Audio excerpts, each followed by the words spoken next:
Okay, cool. Yes. Um, Okay, okay. I think I can explain it later if I ever need to. And then sure. how did you get started and how did you decide that this is what you wanted to do? And how long have you been doing Uh, I got started in hair because I went to cosmetology school. I got started in makeup because I did some research and found somebody, a local makeup artist, to mentor me. I have been doing this since 2006. And so did you just think that you wanted to like do movies at some point after you Okay, so before I was ever a hair and makeup artist, I was a theater kid in high school, and I was never really good enough to get any acting parts. Plus, I kept moving around from school to school all the time. So my creative outlet was actually Halloween, and I really liked making haunted houses in my mom's garage. And because I never thought I could make money doing anything like that, I actually didn't start doing this until because I graduated high. I'm an old person, so I graduated high school in 1990, and I didn't start doing this until 2006. So there was a time where um, I was in a dead end career. I was a bartender and doing restaurant stuff and all this kind of thing, and I didn't like it because it wasn't creative enough for me. And my best friend owned a hair salon right here in Vegas called Curl Up and Dye. And I went to cosmetology school because he said I could have a job when I got out. While I was in cosmetology school, a makeup artist called, his name is James Ryder, Ryder. He did, let me see, Election and The Cell and stuff like that. He came to our school advertising a 3-day workshop for beauty makeup. And he was instrumental in me thinking that I could actually be a makeup artist too. So then I started, and this was before there were so many videos on YouTube and everything, but I started reading trade magazines like Makeup Artist Magazine. I started reading every book I could get my hands on as far as like technique and stuff and practicing on everybody. And back then, and I don't know if it's like still a resource now, but he said that the way makeup artists and photographers, because it wasn't yet video, there wasn't like an opportunity for video quite yet. A way that people were meeting each other was modelmayhem.com.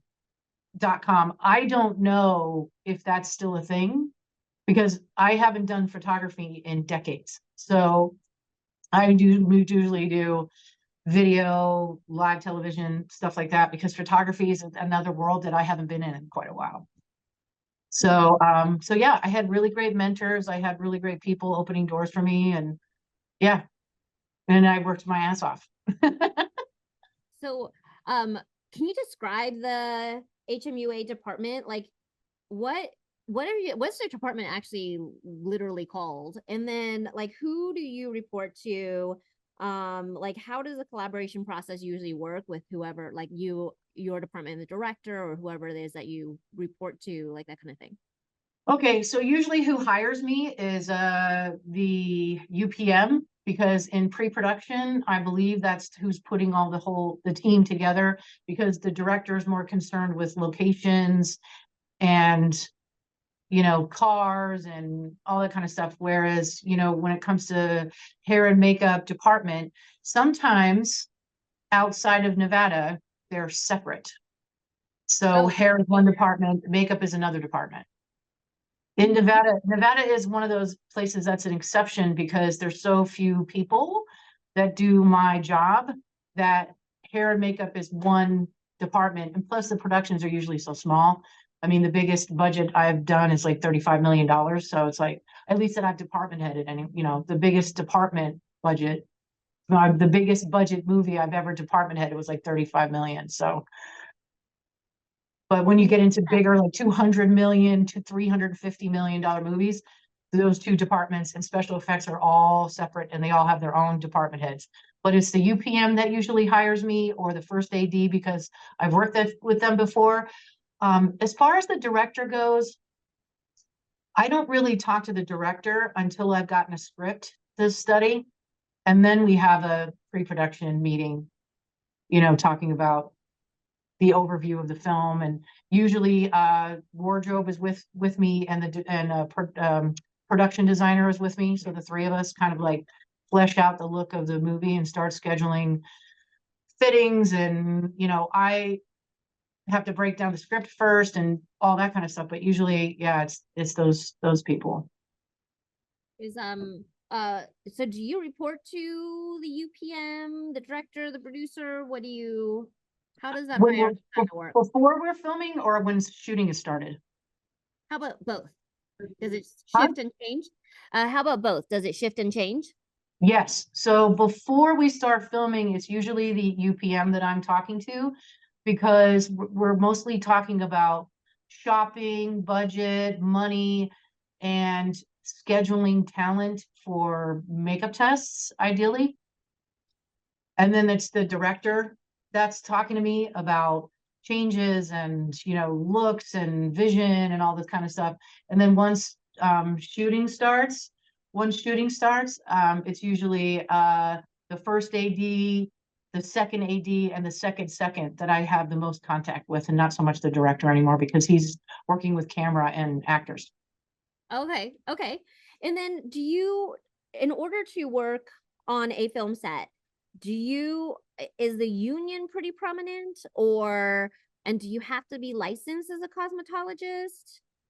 Well, that changes from state to state. So all my experience has been in Nevada. I'm not one of those makeup artists that has one foot in LA and one foot here. Every frame of everything you'll ever see of mine has been shot in Nevada. So I only know our rules, but our rules go like this.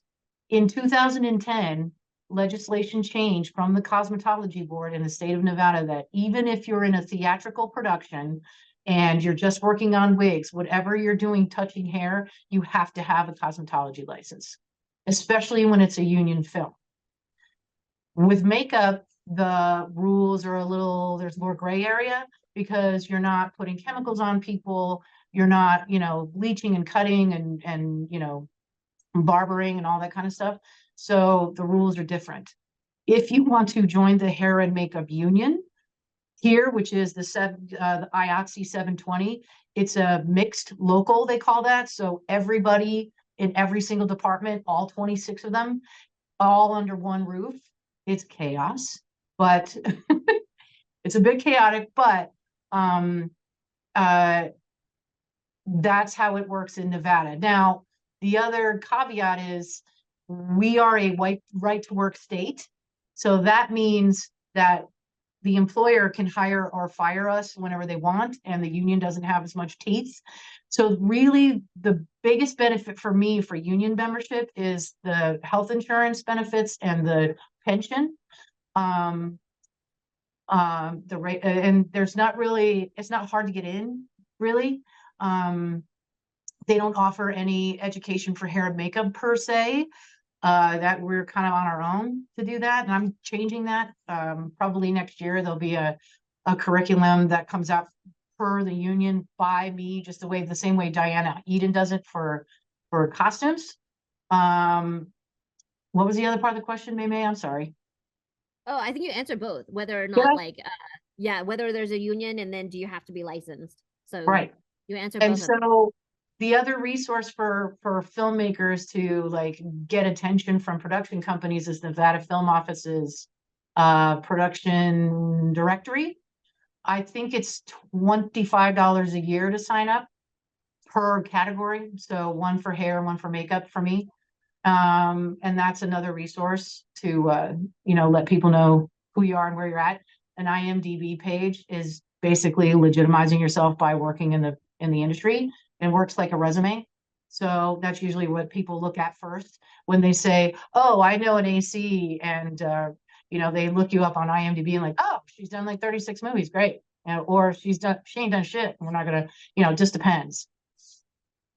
So I don't think, I mean, it's a little bit hard here at UNLV for the students to work with like a hair and makeup artist because like Well, we yeah, don't because have, you guys are doing the filmmaking part on the set. I'm in the trailer.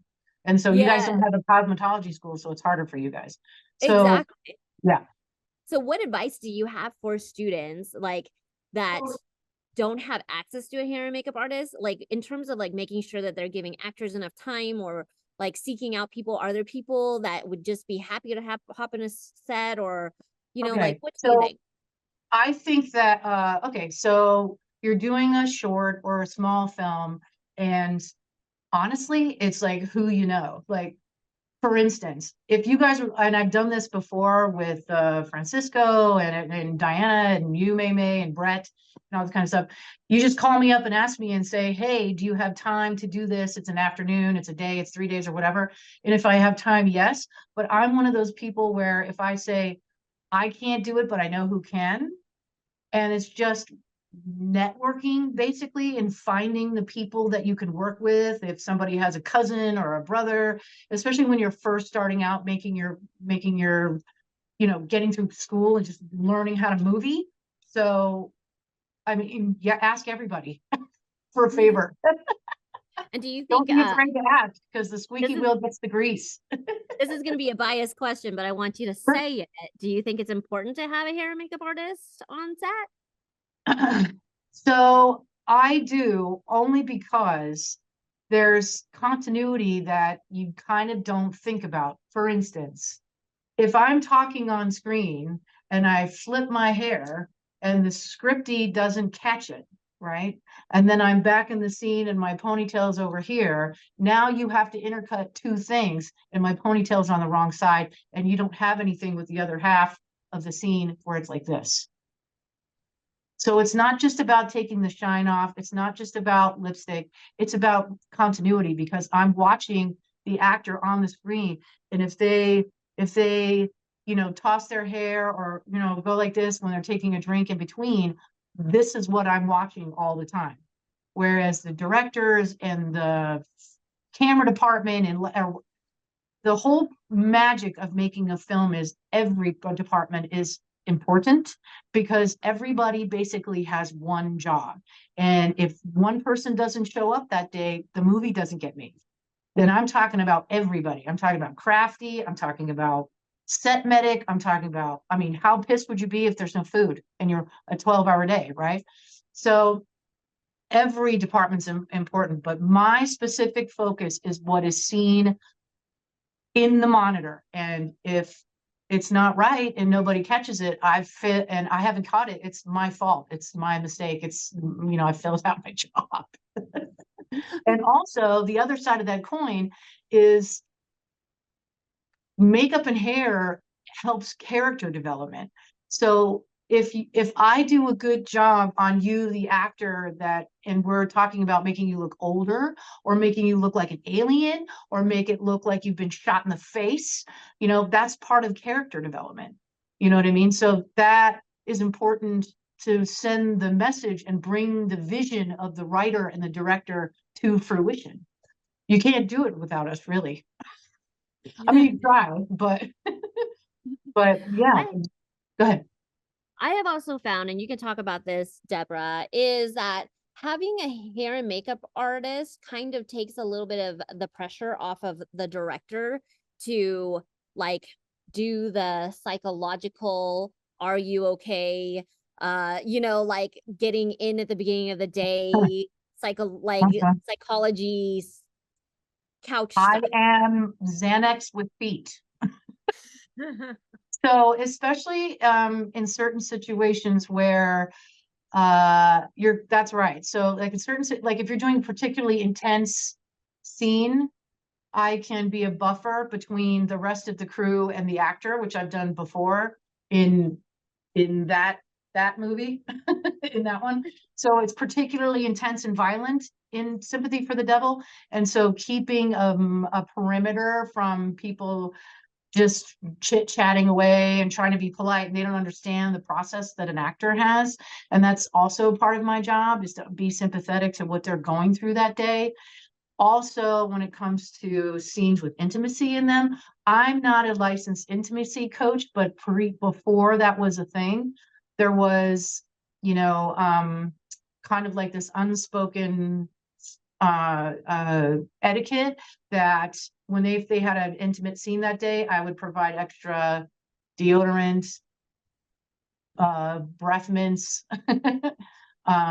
things like that, just to make the scene more comfortable. Some people even want, instead of chapstick, they want Neosporin on their lips, so they don't, when they kiss, they don't, it's a thing. So Uh-huh, there's a lot of more facets. It's not just powder. I keep saying that over and over again. yeah. Yeah, for sure. Mhm. And then I have, in my experience, also found that the hair and makeup artists sometimes will advocate for the actors. And it's nice to have somebody in between. Like they will be like, It's, they need more time, they're not ready, like, and some ADs or directors or producers might be pushing, but they can advocate a little bit more for the actors. yep, that's exactly right. Yep, I've done that too. And as far as the other advocacy goes, if there's, when I'm department heading and there's an actor that maybe feels uncomfortable about something and they don't want to go directly to the top of the director and saying, I don't want to kiss him, I don't want to tongue kiss, I don't want to think. And before there was an intimacy coach, that was kind of sort of a role for me ish now and then. Mm-hmm. Yeah. Or basically I'm like the movie mom for Yeah. everybody makes it into the makeup trailer eventually and just like spills it all. It's like a salon, honestly. It's the same thing where people just come in and spill their guts and I go, it's gonna be okay, it's gonna be fine. I've I've had like second AD sobbing in my makeup trailer with a laptop on their lap. I don't know how this is gonna work. This is terrible. And I'm just like, it's okay. Let's make some coffee and you just sit here for 20 minutes and chill out and figure it out, and then you'll be fine. So then, like, every department has prep work. There's Sure. talk about pre-production here all the time in our Yes. production class. So what is the pre-production or prep work like for your department, and especially for a department head? So pre-production work is beyond vital for every department, but for me, what makes it easiest is if I have access to the costume designer, because it's hard for me to design something if I don't know what they're wearing and what the circumstances are, and the minute details, like if costumes is using this color blood for the gunshot wound in the jacket, I have to make sure the same color blood is here, or vice versa, where I'll tell them I have this color blood for the gunshot wound, put this, get to buy the same thing and put it on the clothes, that kind of stuff. And production design, it's more like props department, because sometimes there's a gun, there's a gun, there's what else, the sunglasses, watches, things like that. And so hats, no, hats is costumes, but it's just, there's so many moving parts. The more you talk about all of the moving parts before you get to set and start shooting, the better, because then there's not as nearly as many surprises. I mean, there's always going to be something, but to go in cold and try to wing it is very stressful for me. And as chipper and happy as I look now, you don't want to see it when I'm pissed off. Because if it's not on the call sheet that day, it's really hard for me to just pull it out of thin air, especially if we're on location and I'm in a trailer, you know what I mean? So yeah, that's one way to make me grumpy, is not enough prep time. And so there's been, of course, many situations where I've had to pull something on the fly. So I tend to over prepare anyway. And also when it comes to like budgeting and money and things like that, I always leave myself a cushion. And I can tell you guys with assurance, I have never, ever gone over budget, ever, ever. So producers love me. That's awesome. Yeah. So then tell us a little bit about some of the projects that you worked with, like some of the more memorable ones or crazy stories that you have on production or Crazy, crazy, I can't believe this is happening, or crazy like fun, or crazy like I'm glad I either one, survived that. all of the above, whichever you choose. Uh the longest one I ever worked on was a Chinese episodic television show called 7 Days Alive. Most of it was shot here in Las Vegas, and then they went back to I can't remember the name of the island off the mainland, but so it was 4 months of shooting. It was my first episodic TV show. When they would make script revisions, they would do it only in Mandarin. Most of the dialogue is in Mandarin. There was a huge like culture gap between, you know, the Americans and the Chinese. Some people were glad to learn more about us. Some people were not. Most of the actors were great. You know, it was super fun, but it's like, it's not high drama stuff. It was more like like Taken and Speed and a Mexican telenovela put all together. It was absolutely bananas. So the crazy part comes in where there's a scene that was in one of the episodes, and we're way out in Bonnie Springs, and we're shooting this hotel room, and the two villains, this couple, like a Bonnie and Clyde type, have to, the scene is they've just finished, you know, making love to each other, and now they're basking in the afterglow and the fact that they've stolen all the money and they're going to get away with it. And all the actress had to do was to have, it was implied that they were having sex. They weren't actually like doing anything, but her leg had, they wanted her leg to hang out of the sheets. So she had basically like shorts and a strapless bra on to imply nudity. Now, I'm assuming she read that before she signed the contract and came over from Australia to do this. But I guess not. So that day she gets on the set. The Chinese director is telling her to take her leg out of from under the sheet, and then this huge screaming fight starts in Mandarin. They're screaming at each other, and then it's like a minute and 30 seconds in, and my radio goes off and saying, "Deborah, we need you in the makeup trailer." And okay. So I hand my set bag off to my assistant. I go down to the hair and makeup trailer. There's a body double in my chair. Let me go back a second. We're in Bonnie Springs. She's only had an argument for 2 minutes, and there's already somebody in my chair ready to be a body double. Okay.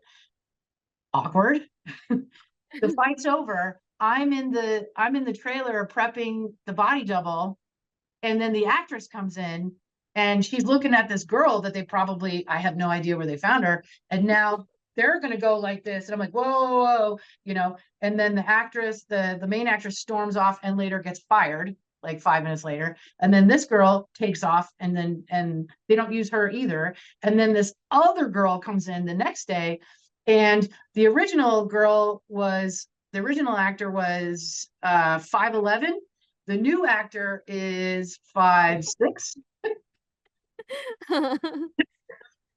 So the camera angles when they're talking to people are super wonky. And whenever they have a hand with a gun, because they try to put everything together, you know, and not have to reshoot everything and all this kind of, it looks terrible. It's really stupid. And I'm glad it was never released in the United States.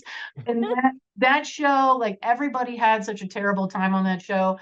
If you're going around the Las Vegas production community and you say 7 Days Alive, it's like mentioning Vietnam. Like, oh God, you were on that too? Oh my God, I survived. You know what happened to me? I almost died 6 times. I almost died 7 times.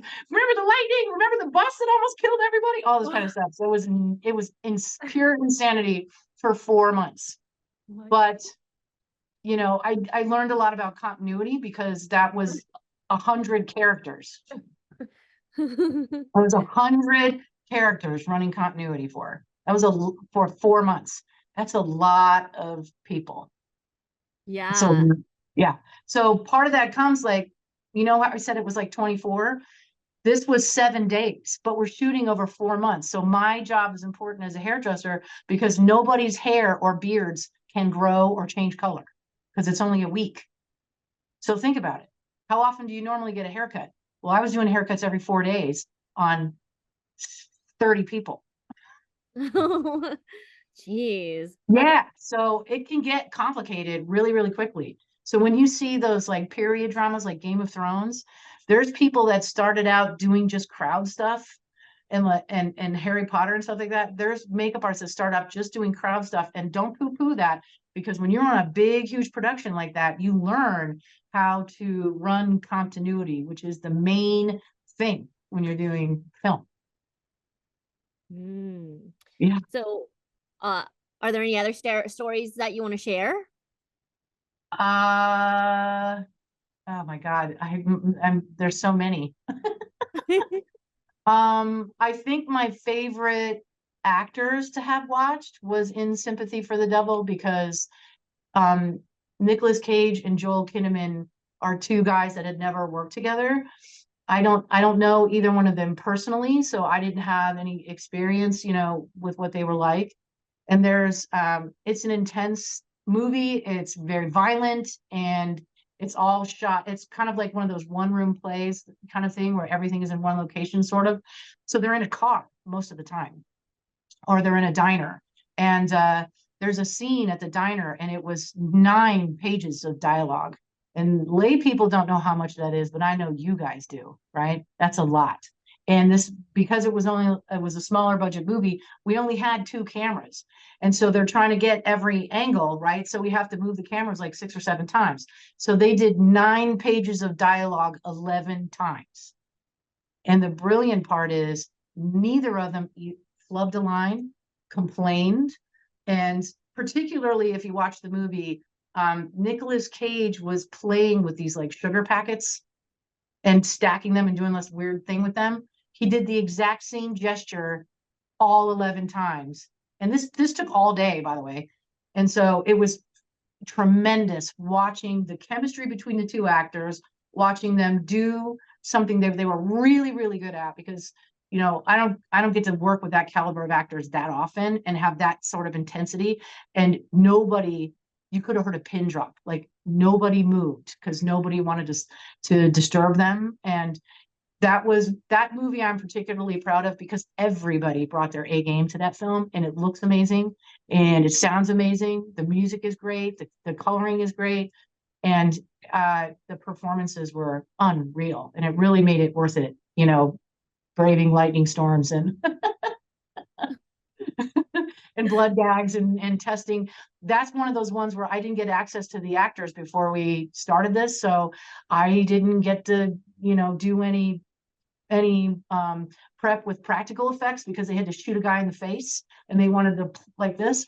And, we didn't get any, so we're doing it on set at lunch in between, showing the director, you can have A or you can have this. Which one do you like better, kind of thing.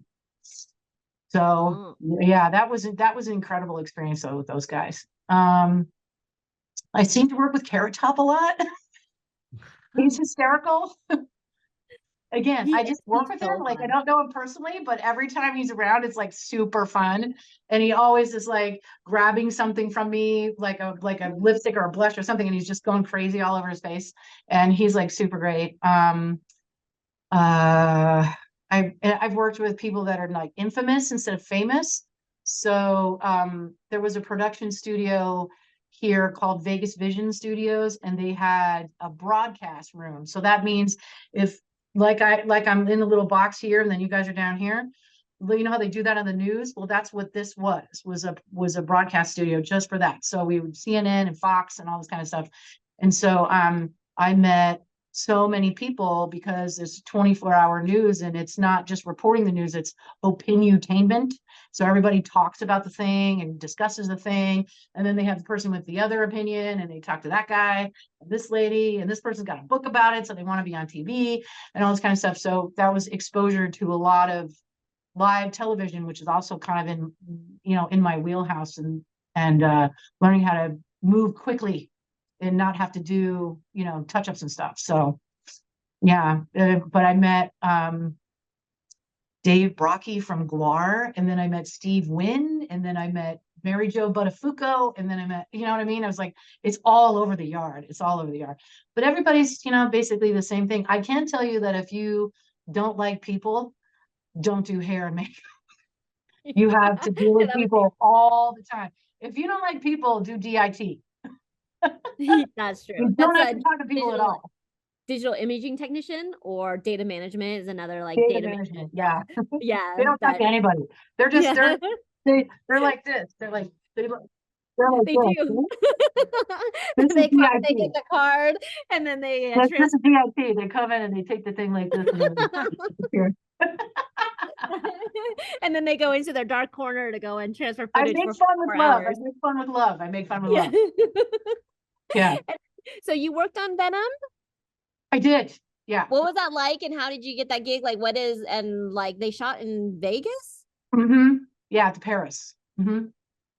What was it like? It was 270 extras a day for 5 days, and they all had to change halfway through the day. So the first part they're in the casino and one scene, and then they have to change everybody and shift the people that were in the background to the foreground. You know what I mean? So no, you don't Yeah. see the same people twice. What am I talking about? You guys know that. And so anyway, so they have to shift everybody. So we have to do quick hair changes, which I can say I am the fastest at because I can do a French updo just like that. So getting through 270 people through the works, hair, makeup, and costume. Yeah. And And then I switching them up. yeah. Then you have to switch them halfway through the day. Yeah. So it's 540 heads that you have to look at and make sure they're all good. Uh-huh. Wow. And so what was it like watching that? Because you went and you saw it, right? Like, did you see all your Um, wonderful work?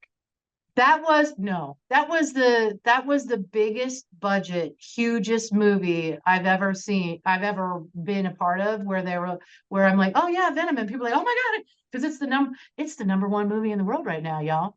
So, and has been for a couple of weeks. So I think that as far as like legitimacy, maybe it's like, but there's when you're a department head, you're not really doing makeup anymore. It's less about running the department, is more about continuity, budgets, managing personalities that are working under me, that are as far as all the actors, making sure that I have everything that the production needs for hair and makeup. So there's one person that's particularly good at barbering. There's one person that's good at special effects. There's one person that's good at tattoo cover, and making sure all the bases are covered. And it has almost nothing to do with how much hair and makeup I actually do. That's Huh. usually on the smaller movies. So, but it is cool to see your name crawl up through the thing and all your friends are like, yay. So Yeah, it is cool. yeah, That's it's what I very did. cool.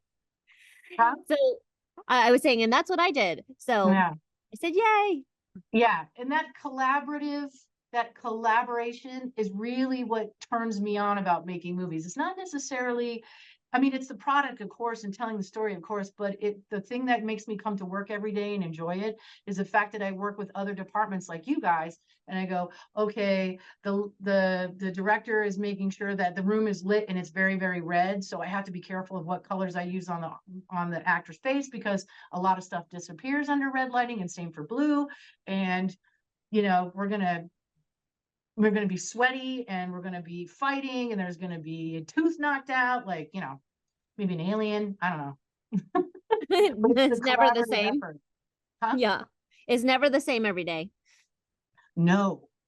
Yeah. And that's the other thing. If you're a person who has particularly thin skin and can't forgive and forget, you're gonna have to learn how to do that, because you're gonna disagree with people all the time. All the time. Nobody's going to do, it's never going to be a smooth ride, but you have to learn to have conflict resolution.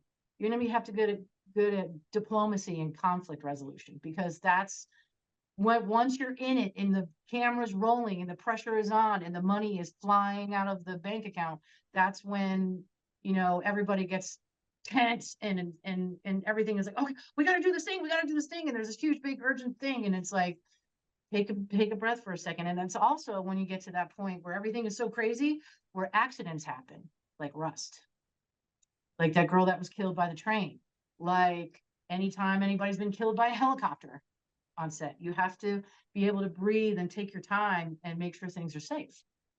Hmm. So So that's doesn't fall to me. That's their job. yeah. Mhm. So Deborah, I don't think there's anybody in this class that wants to be a hair and makeup artist, but Smart, in your smart experience, choice. You're already in college.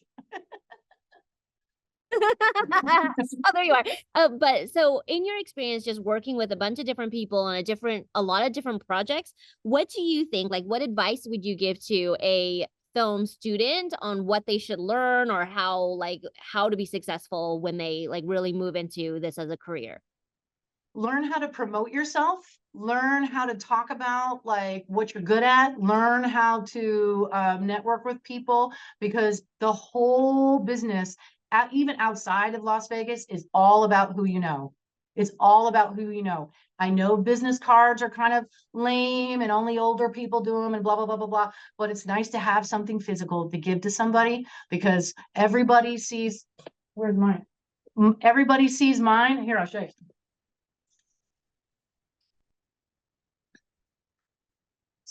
I've been giving this card out for 20 years, and people always tell me that they've seen this before.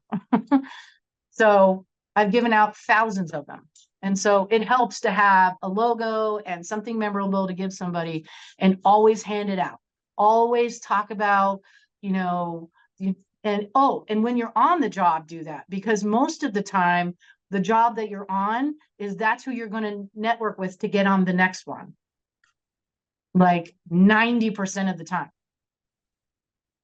Because most people, when you find a group of people who you like to work with, that's kind of who you work with all the time. Who are the guys in Oog Oog? Oh, Chuck Aiken, Wes Yeah. Herney. Aren't those guys all UNLV graduates and they all went to They college together? are. They See? are. See? Yeah. So that's how that works. Stay in touch with each other, network with each other. You know what I mean? And those guys made their own production company. So Yep. yeah. Mhm. We have 5 minutes left in class. Does anybody have any questions for Deborah? Tyler over here. I don't know if you see Tyler, but I do. As hair, makeup, and you said special effects, what's like Mm-hmm. it's like a fundamental thing that every time you go on set is just like it's not something you'd expect to be a fundamental aspect of your job, but it turns out to be. Like how you said you're really fast at being able to do specific hairstyles where you need to change extras. Is there anything else like that where it's like a tool belt that shows how much experience you have in the department? the question is what fundamental skill do you have to have in your like as a hair makeup artist that maybe Mm-hmm. you don't expect all the time, but it turns out that it's always a fundamental skill? Diplomacy. Math. But as far as like hair and makeup skills, I do a lot of tattoo cover that I never thought I'd do. I do a lot that's a really good question. I try to be prepared for everything and be like a human Swiss Army knife.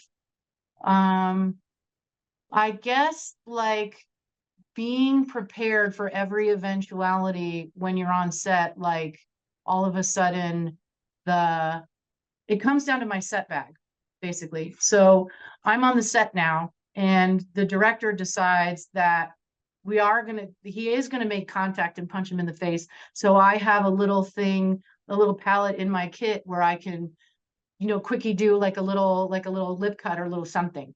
Like being fast is paramount, especially when it's a lower budget film and they don't have a million years to wait for me. But I'm not the person, I'm like not the lab rat. I'm not gonna make, molds and casts and make creatures and stuff, but I have networked enough so I know those people, so that when I'm putting a department together and I need a special effects department head, I know exactly who to ask. So yeah, I don't think there's one specific thing that I thought I would never use, because I I kind of use it all and like learn something new sometimes. But keeping up with like technology sometimes is hard, because new stuff comes out so quickly, as far as like adhesives and lipstick and all this kind of stuff. Hair care, skin care is the one I can't really keep up with, because there's a new cream or a new lip thing, and I don't know them all. I just know what works, and what fits in the budget. I like what you said about math. Honestly, when I became a film major, I never thought I would have to do so much math. Yeah, And I it's a have to do lot so of much math. math. Yeah. Like when you guys were doing all the camera and lighting stuff and all the math that came with it. And I was like, I had never thought I was gonna have to do so much math. So math is one of those Yeah. things that kind of Basic algebra, because it's like, okay, it's, the backwards equations we used to do in algebra 1, where it's like, you have X, which is, $1,500 budget, and you have to split it between hair, makeup, and special effects. And so you have to figure out where to put it. But then there's this subset of things where you have to, yeah, it's a lot of chess and a lot of algebra and a lot of, you kind of have to be a human Swiss Army knife. Yeah. Well, Mhm. Deborah, class time is up. Oh, So okay. I want to make sure that they, give you a round of applause for coming. Thank you so much for coming into class. Deborah had And also, And if there's any questions I didn't answer, you can like find me on socials or get my phone number from May May, and you're welcome to ask me any more questions that you want. yes. Thank you. And Deborah had also offered at some point in the future to come in and do a demonstration. So that Mhm. could be potential, but I just have to fit it in within the schedule. But she's awesome. So I was really Oh. excited with you. Oh, I'd love to. I think it'd be fun. Yes. Yeah, Okay. I think a fun demonstration would be like write a page for me, and then we break down a script together or something like that. Not just a makeup demonstration, because we all know what goes on your face, but teaching how to run a department, like how to be a UPM, that'd be kind of cool. Mhm. Yes. So Yeah. awesome. Well, thank you so much for joining us, Deborah. And then Bye, I will see you soon, but we will talk Okay. soon too. Thank you again for your Okay. time. No problem. Talk to you later. Uh-huh. Bye.